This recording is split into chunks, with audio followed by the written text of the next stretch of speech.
সৎপাত্র, কবি সুকুমার রায়। শুনতে পেলুম পোস্তা গিয়ে, তোমার নাকি মেয়ের বিয়ে, গঙ্গারামকে পাত্র পেলে। জানতে চাও সে কেমন ছেলে? মন্দ নয় সে পাত্র ভালো, রং যদিও বেজায় কালো।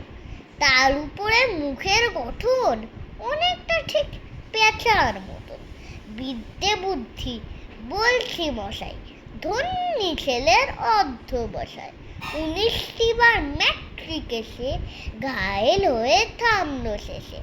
বিষয় আশয় গরিব বেজায়, কষলে শ্লেষে দিন চলে যায়। মানুষ তো নয় ভাইগুলো তার, একটা পাগল, একটা গোয়ার, আরেকটি সে তৈরি ছেলে। জাল করে নোট গেছেন জেলে।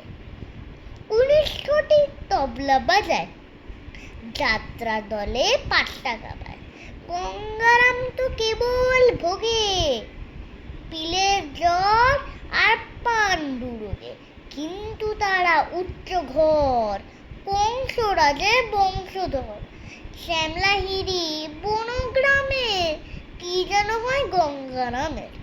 যা হোক, এবার পাত্র পেলে এমন কি আর মন্দ ছেলে।